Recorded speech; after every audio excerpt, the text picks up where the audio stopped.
Welcome back to New Rockstars. It's me, MT, and oh my god, MCU Brian absolutely changed the game at the end of Miss Marvel when he told Miss Marvel that she was, in fact, a mutant in the MCU, while Zuzu, of course, played the X-Men 97 theme song in appropriate fashion in the background. But while some people might think that this might be a retconning of Kamala Khan's Inhuman comic origins, what if I went rogue and said that they are not doing that? What if I went extra rogue and said that, in fact, the MCU Inhumans are actually mutants? This is Rogue Theory, the show where we pitch the wildest theories for the nerdy titles that we love. My name is MT, and going rogue with me today is the only person I want helping me set up a Home Alone-style trap in a public school on a Saturday. It's Whitney Van Lanningham. What's going on with me? I was really hoping that was for me. Okay. What's going on, girl? Context for the viewers at home. I frantically messaged the break room yesterday, and I was like, "Can I please pitch a topic?" They had already had the meeting. It's fine. I was late. I was like, "Please, can we please do something that's like Kevin McAllister versus the DODC? Who would win?"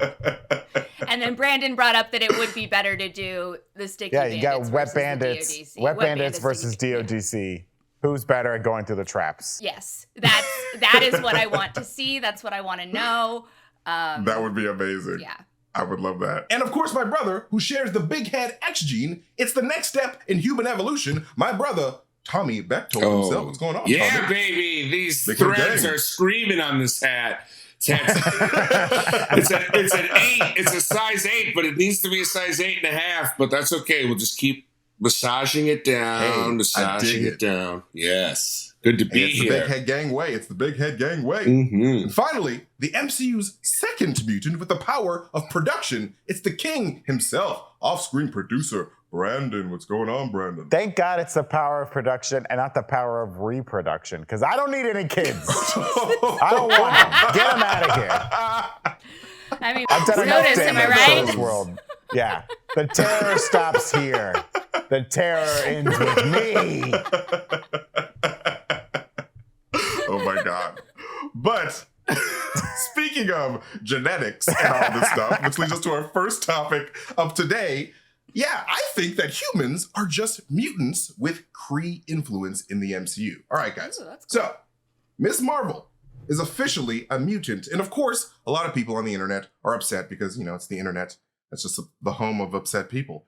But yeah, no, they are upset about what appears to be a massive change to Kamala Khan's comic book origins, as she was originally an Inhuman in the comics, of course.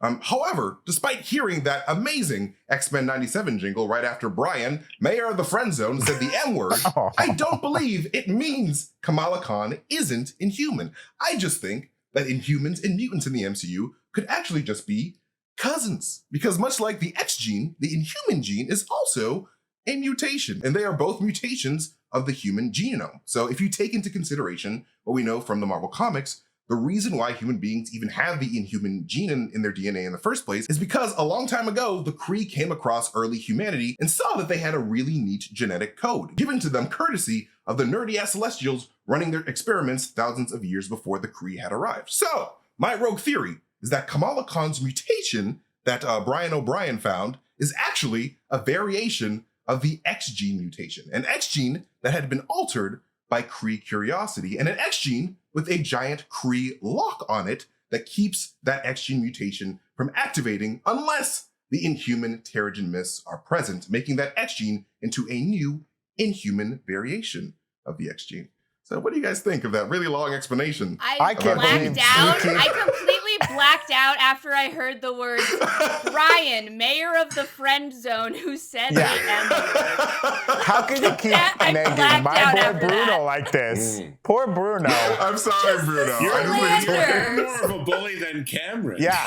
Dude, yeah, you were like Kamran times 10. Bruno. I'm just playing. Even he eventually apologized.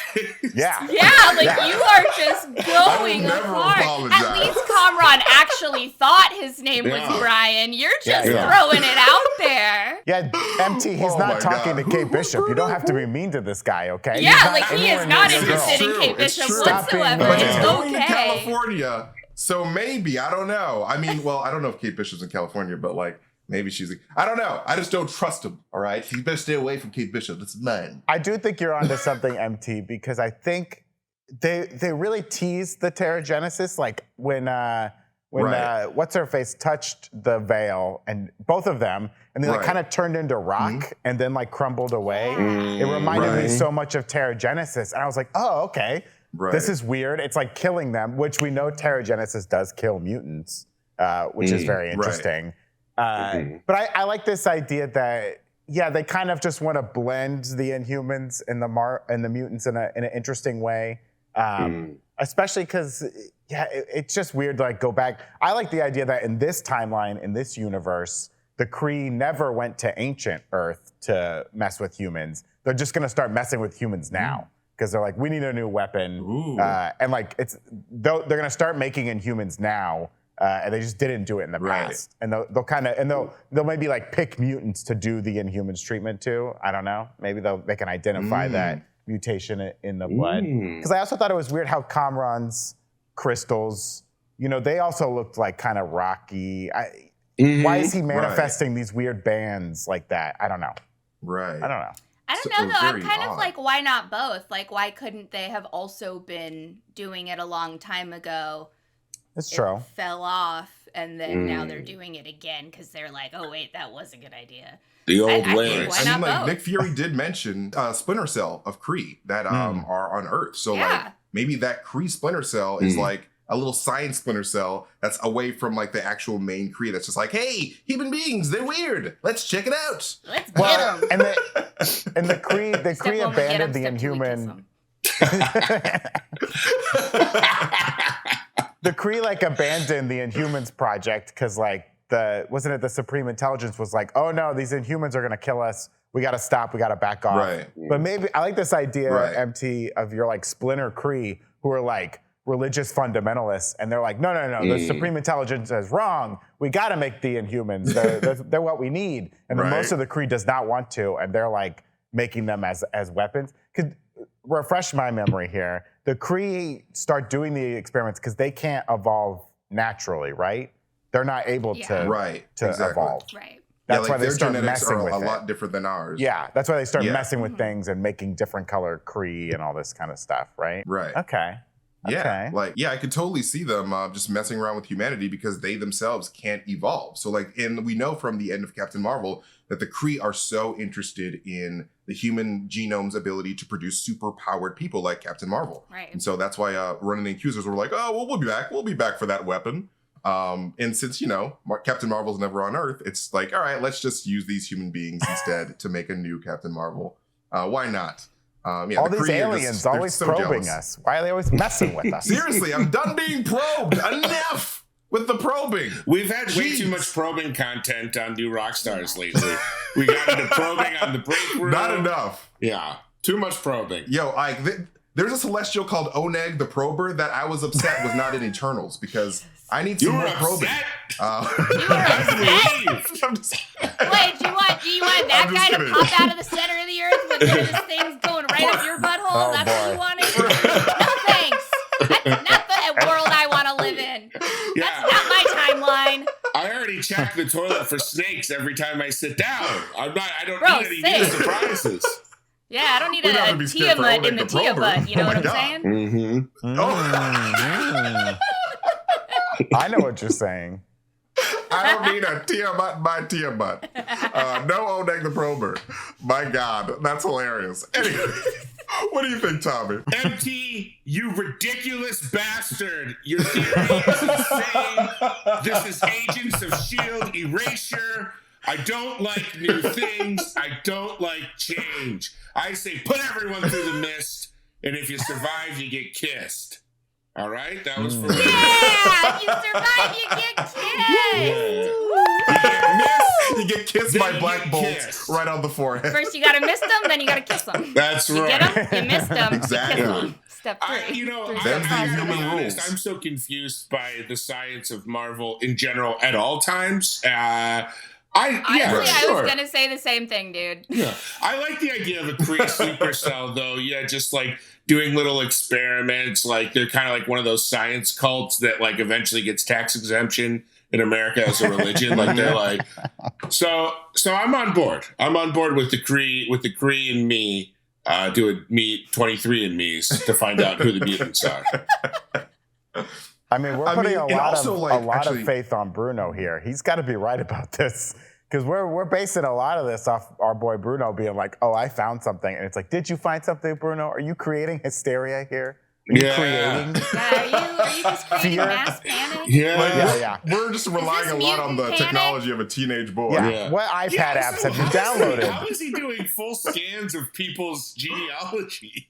Seriously. Biometric genealogical scanning, baby. Yeah, like My guy he has no parents. He puts in all this technology. He put some. Where are his parents? My boy put some cardboard on an Amazon Alexa and glued some Christmas lights to it, and everyone's like, he's a genius. This guy's not inventing anything new. Right. He was like, what if I change Alexa's name to Zuzu and take this as my own? He got a GoPro with a cord on it and was like, I made a security camera. It's like, my guy, this exists. This will impress Kamala's dad, so he'll let me marry his daughter. Crazy. Anyway, but yeah, no, it is very weird that Bruno has all this technology. I don't know what's happening with that. I think he's in line. He's working with the 10 Rings, actually, to they're funding him. Yeah, giving him all this stuff. He's gonna be in a cabin in the woods before you know it, making bombs out of wood and sticks and berries. Exactly. We can't trust this guy at all. We can't trust this guy at all. You guys are being unnecessarily mean to this poor character. I mean, Bruno. To be fair, Bruno's a problem. To be fair, that dance. Who is Bruno Bryan? Oh my God! Why does Disney just vilify people named Bruno? This has been a bad. I know, right? This is like an epidemic of Bruno hatred. My God. We're not allowed to talk about him now. Like, we have to call him Brian. We can't even give him his name. I'll never forgive. Never. Not even once. But yeah, no. So this idea of the Inhumans being mutants actually also makes sense in my opinion because Fox is now part of Disney. Like, we've been wanting Disney to buy Fox for forever, and now it's finally happening. And we're living in this new mutant era with Disney. And so now that Disney doesn't have to compete with the mutants anymore, it just makes sense that, the Inhumans, they try to make the Inhumans, which, is a brand that hasn't really had the best reputation as of late, popular by association. It's like, hey, if we're cousins of the mutants, then people will think we're cool. So I think that this is the seeds that Marvel is planting with this reveal. It's like, hey, she's an Inhuman, but she's also a mutant because it's all labels, which is the importance of what Kamala's response was to the mutation thing. It's like, it's just going to be another label. It all doesn't make sense. And it makes sense. It all doesn't matter. It's it's all just we're superpowered people at the end of the day. I think Disney's going to leave the mutants, and then they're going to retcon Inhumans to be the Disney princesses and start introducing them into the Mirrorverse. Exactly. What's this Mirrorverse game they're trying to launch? Exactly. They're going to incorporate the Mirrorverse into the MCU. Belle, they're all Inhumans, and they're coming in. It's like a video game that's like a multiverse Disney type of game, which seems really cool. But hey, they don't pay us to talk about it. We don't talk about this game until they pay up. Okay? Yeah, we're getting paid. Okay, sorry, I just had a question. Okay, we're not. No, this game. Get me the scratch, and we'll talk about the Mirrorverse. Okay? Yeah, I know. Come on, Disney, give it that sweet green. But yeah, all in all, what do you guys think about this theory of Inhumans being mutants in the MCU, starting with Brandon? Rogus, bogus, or ogus? I like where you're at, MT, but I still think I'm gonna call this one bogus. Okay, because I think Marvel's like, we're done with Inhumans. We're wiping them out, baby. We gave you Black Bolt. We made his brain into jelly, and now we're done. Goodbye, Inhumans. Hello, mutants. That was symbolic of the death of the Inhumans. Yeah, they killed Black Bolt's brain. Because I thought years ago that they would never, ever bring the Inhumans in. They made the TV show. Right. Didn't work. But then with Ms. Marvel, they had me thinking they're going to do it. They're going to bring in Creed. We saw the blue hand. They're going to do it. And then nope, they're done. They're done. Nope. Bye, Inhumans. And that was They're done. They're done. So that's mine. I say bogus. Okay. Well, okay. I'll take the bogus. All right. That makes a lot of sense, though. What you think, Whitney? Honestly, the only reason I'm giving this an Ogus is because I need a refresh on all of this before I can make any decisions. I am not joking. Like, I can barely keep the comics versus the movies straight when it comes to like Kree-Skrull shit, because it's so they very just different, flipped yeah. everything, and because I've read and watched both, I'm always like, wait, what happened? When and where and why? And then I also am a person where like I didn't watch Inhumans. I'm sorry, I never saw it, so I don't even know what we're losing by losing the Inhumans here. So I'm just like, I'm only giving it an Ogus because I'm the wrong person to ask. I don't know. I don't fucking know. I don't know. You know, like, no, you're completely right. I need a refresher course. The whole Kree-Skrull conflict in the comics was super complicated. It's so complicated. The Scree! The Kree don't get along with any the Scree! No, the Kree don't get along with anybody. They're always beefing with everybody. They're the most like hot-headed race. So it is kind of confusing to like kind of like it's that, and then it's also the science, right? Where it's like I'm confused. Right. The things that I'm confused about are just in my own brain because I'm a dummy. Where I'm like, wait, did that happen in the comics or the movies? I can't remember. But then also what Tommy was saying, where it's like the science of Marvel, like. Is it consistent? Because I feel like I know the rules, and then they hit us with this shit out of nowhere, and all of a sudden there's a Zuzu taking someone's biometrics and 23andme.com shit, and it's like, what? Right. So I need more information right now. Like, I need more information than I actually have. I feel dumb for this answer, but I'm kind of just it's honest. Somebody clarify all of this for me, please. I need to know like the facts. I mean, that's a totally fair answer, because like there's a lot about like Marvel has been around for so long, and so like there's a lot of just like really intricate like weird science and like cultural alien cultural stuff that like not everyone's gonna have knowledge with on like right on the moment. So like I totally understand. Oh my God. I will take the Ogus. Yeah, Ogus for no reason other than me. No, it's not you. It's just Marvel being complex. Really, it's just a lot of shit. Stuff. I work here and I need someone to make me a video about this. Can somebody volunteer on staff to make it for me? I will make that video. I actually have a really interesting theory as to what that splinter cell is. But anyway, continue. Give me that. Mr. Dobby. Well, I think the more we hear from Kevin Feige, the Feige man. The Illuminati was basically his way of appeasing fans of things, like casting John Krasinski as Mr. Fantastic. He's given a quote saying that the fans really wanted that, so they thought that would be a nice touch. I think having Anson Mount come back as Black Bolt was a similar thing. So that would make my Rogie tuner go this way. But MT, this is Disney, baby. It's a for-profit brand. The introduction of a new Inhumans on a Disney Plus show, you got to be kidding me. I'm going Rogus with this, baby. I mean, look what they're doing. Daredevil's back. Kingpin's back. We've got Jessica Jones getting a new name on the splash title page. AKA Jessica Jones. You know what? I think the Inhumans will be back and better than ever, baby. I hope so. Because that suit, that Black Bolt suit looked nice. So I want to see like a really good comics accurate Inhumans in the MCU. Yeah. I am really excited though that Jessica Jones is like now a canon Disney princess, because we needed a Disney princess who gets blacked out on whiskey. That's me. I feel represented for a change. I think Mulan. Hell yeah. I think Mulan gets blacked out on whiskey. She lived through a pretty nasty war. Oh yeah. Mulan was in the war. She's got PTSD. Oh, for sure. I think she's getting Have you blacked seen the out. deleted scenes? They're pretty gnarly. Mushu said some really crazy things while drunk. She's over there talking to a cricket. Everyone's like, Mulan's drunk again. She's talking to the cricket. Oh my God. She's talking to a cricket and a lizard. You guys don't see the dragon? You guys don't see the dragon? War changes you. What can I say? Yeah.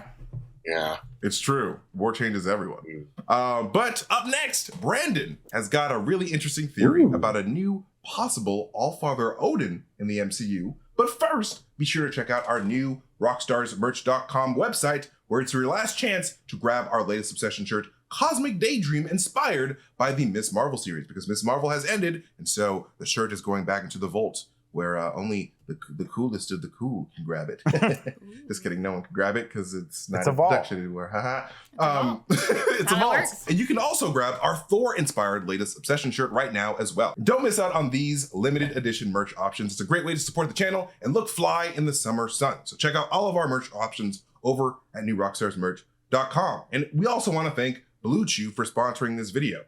Boners, they make the world go round since the beginning of time. Just kidding. Guys, it's time to bring that summer heat into the bedroom. Confidence can take you far in life. It can also help in the bedroom, especially when it comes time to step up to the plate. And that's where Blue Chew comes in.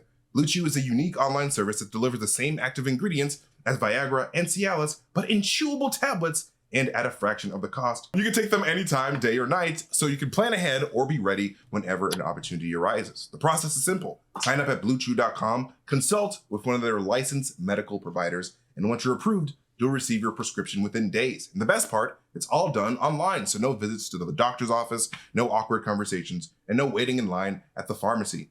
Blue Chew's tablets are made in the USA and prepared and shipped direct to your door in a discreet package. It's time to get off the couch and back to work. If your tool needs an upgrade, head to bluechew.com. So if you could benefit from some extra confidence when it's time to perform, Blue Chew can help. And we've got a special deal for our listeners. Try Blue Chew free when you use our promo code ROGUE at checkout. Just pay $5 shipping. That's bluechew.com, promo code ROGUE, to receive your first month free. Visit bluechew.com for more details and important safety information. And we thank Blue Chew for sponsoring this podcast. And we also want to thank our partners at Athletic Greens. Zach, Tommy, and Brandon, and other new Rockstars team members have started taking AG1 every day to improve their immune systems and increase their daily energy. They love how conveniently it fits into their daily routine, as well as how great it tastes. One scoop of AG1 in just a cup of water provides 75 high-quality vitamins, minerals, whole food source superfoods, probiotics, and adaptogens to help you start your day right. Athletic Greens uses the best of the best ingredients based on the latest science with constant product iterations and third-party testing. And for every purchase, they donate to organizations helping to get nutritious food to kids in need, including No Kid Hungry here in the US. It's just one scoop of AG1 in a cup of water every day. That's it. No need for a million different pills and supplements to look out for your health. So to make it easy, Athletic Greens is going to give you a free 1-year supply of immune-supporting vitamin D and 5 free travel packs with your first purchase. And all you have to do is visit athleticgreens.com/rogue. Again, that is athleticgreens.com/rogue to take ownership over your health and pick up the ultimate daily nutritional insurance. We also want to thank Faraday for sponsoring this video, because summer is here, and whether you're spending long sunny days by the pool or exploring new places on vacation or even seeing how many trips to the movie theater you can make every week, we're all striving to make this the best summer ever. And the Faraday brand makes clothes perfect for the summer. Their collection of high-quality clothing is incredibly soft and comfortable, always sustainably minded, and meant to be worn from surf to city to Cineplex.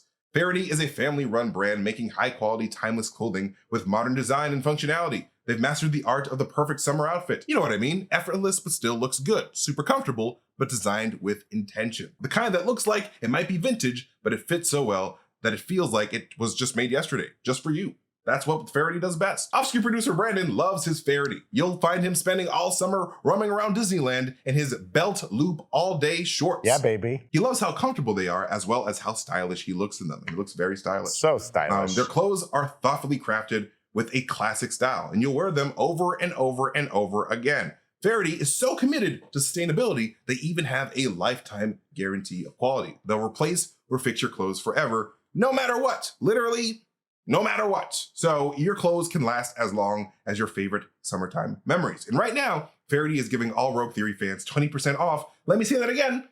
Faraday is giving Rogue Theory fans 20% off if you head to FaradayBrand.com/rogue and use the code ROGUE at checkout to get this deal. That is code ROGUE at Faraday, FAHERTY, brand.com/rogue for 20% off.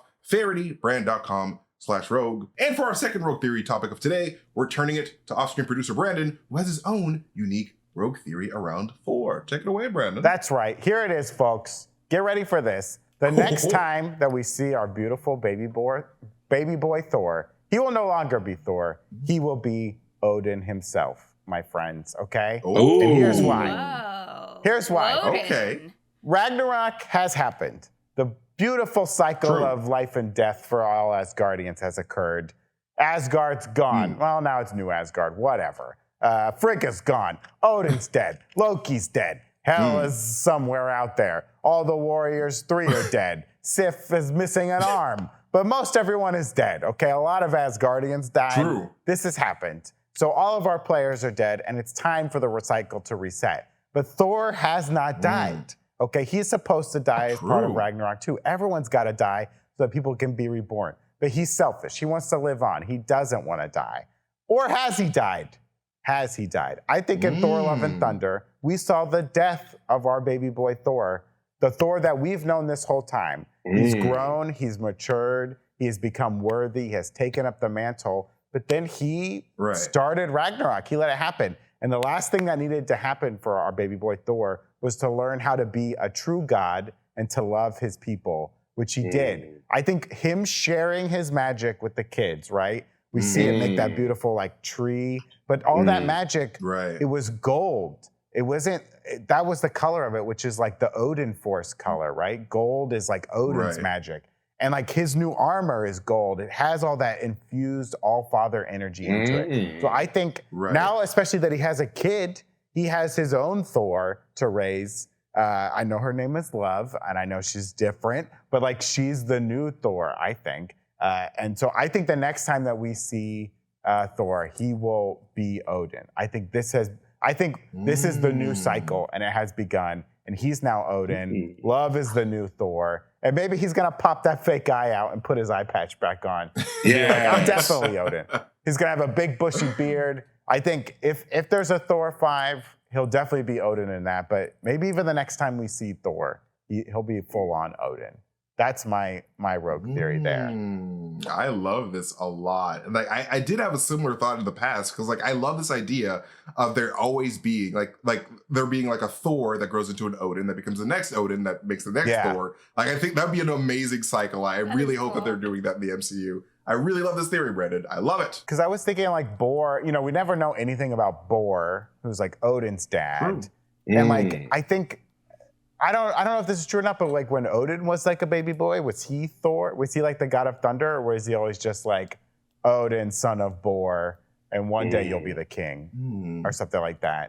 I think it was just the son of Bor. I think Odin actually made Mjolnir, like when he was king. He had a commission. He was like, we gotta make a hammer for my boy. You got a commission on Etsy. Well, no, like the dwarves gave him like this special moon rock. They were like, oh, thanks. And then he had to like stop like this huge spirit of the storm. So he shoved it into the hammer. And so that's why in the comics anyway, they can use the power of Thor, because it's like this ancient storm in the hammer.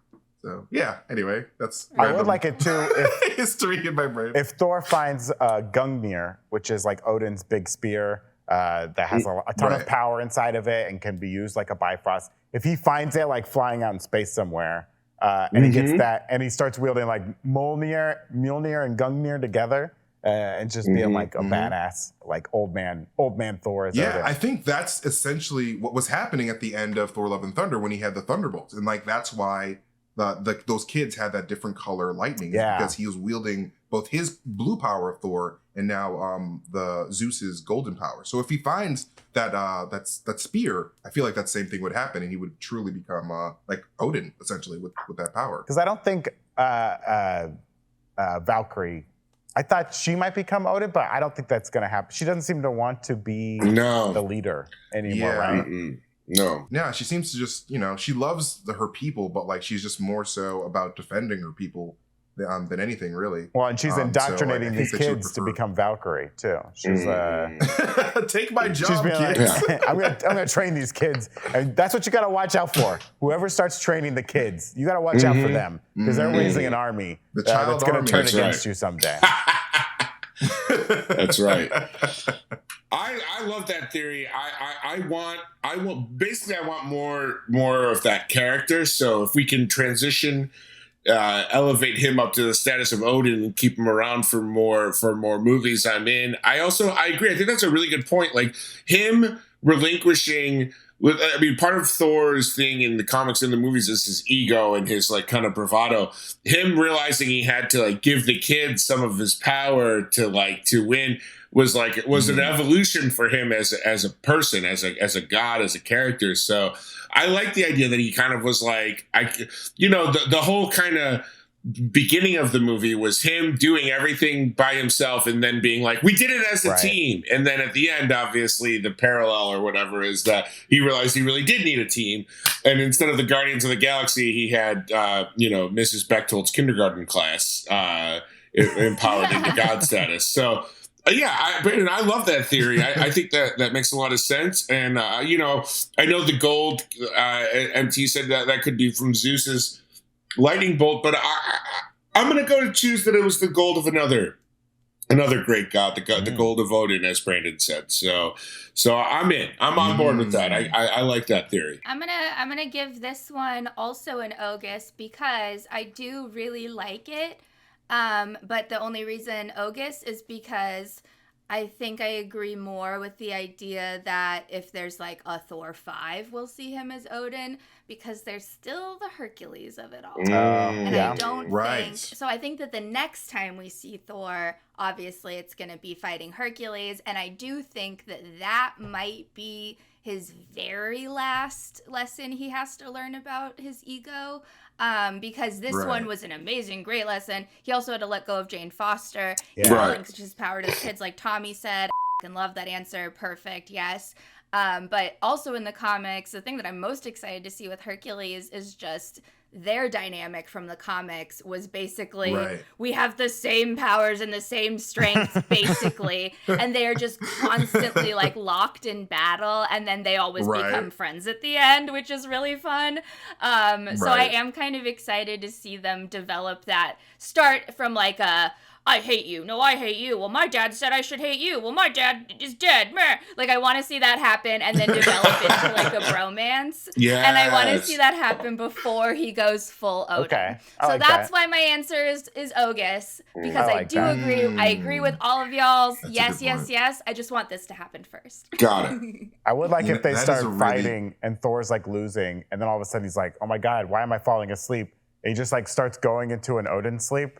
That's his transition. He's like, why am I falling asleep? Oh no! And he just like becomes Odin. It's my genetic inheritance. Damn you, father. Damn you, narcolepsy of the gods. That'd be hilarious.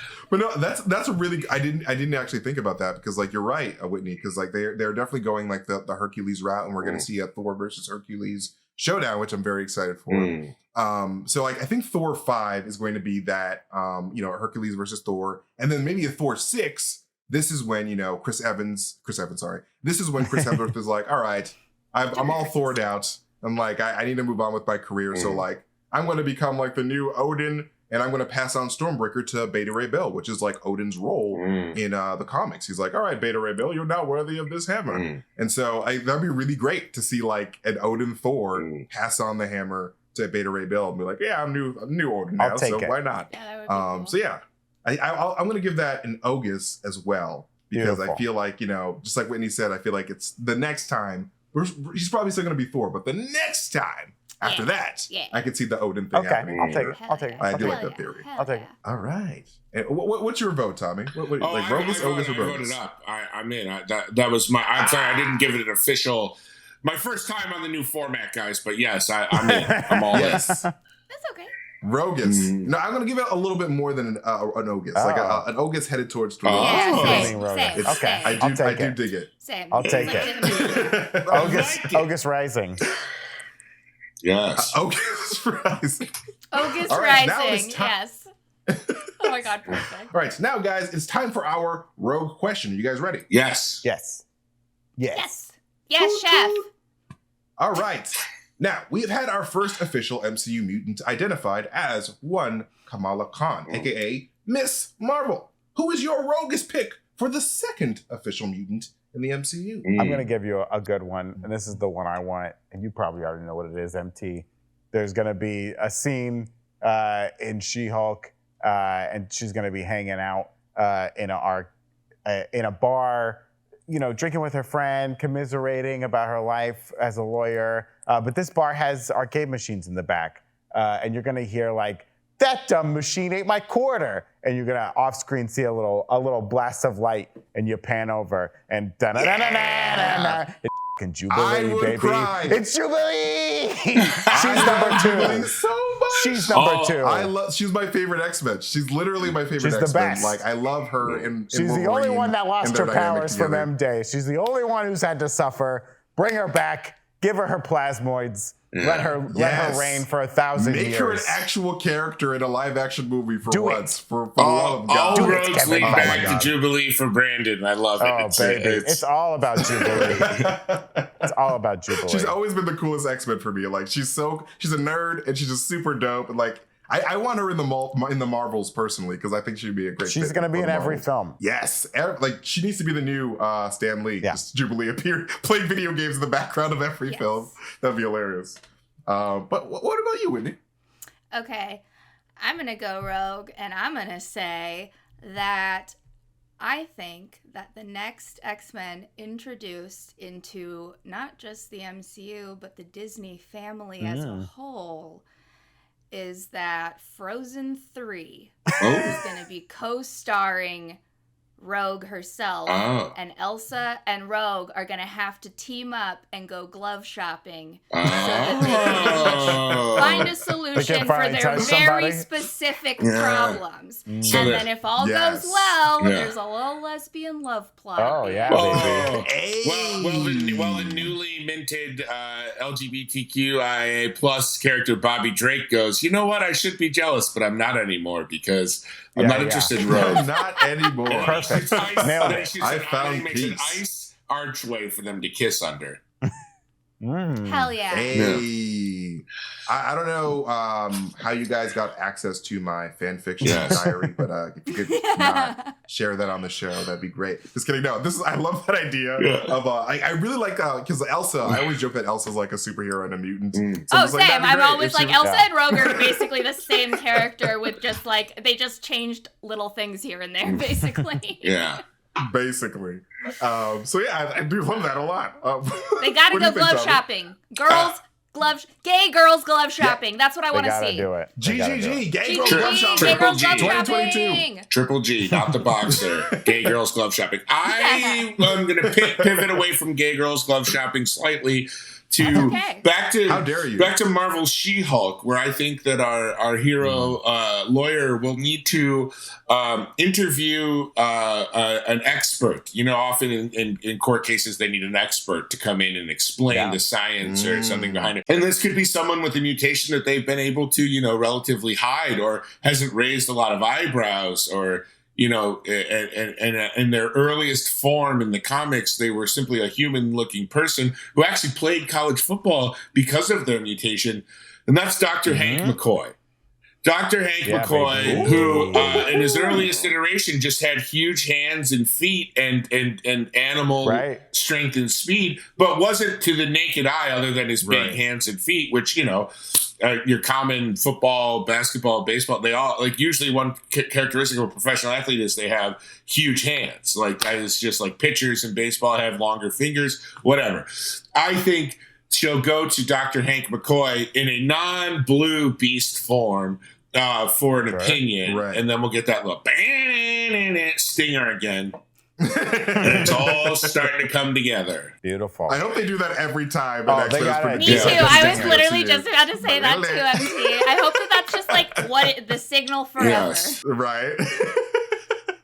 But no, I do love that a lot because like I feel the X-Men 97 cartoons started off with a Beast being arrested and all that stuff. So I feel like Beast being an introductory character makes sense, of course. Like you said, with the he's an expert on mutant physiology, much like Professor Xavier is. So, and I feel like it'd be a really interesting way to introduce your non-Xaviers, your non-Magnetos, like your really crucial X-Men type characters first, and then just like leading up to your like big Magneto and Xavier reveal. So yeah, I love that a lot. And I actually think I'm going to give you the Rogue question winning points of the day. Beautiful. Because that's just really fun. What a comeback story. And what a deserving win by me who has not inconvenienced anyone today.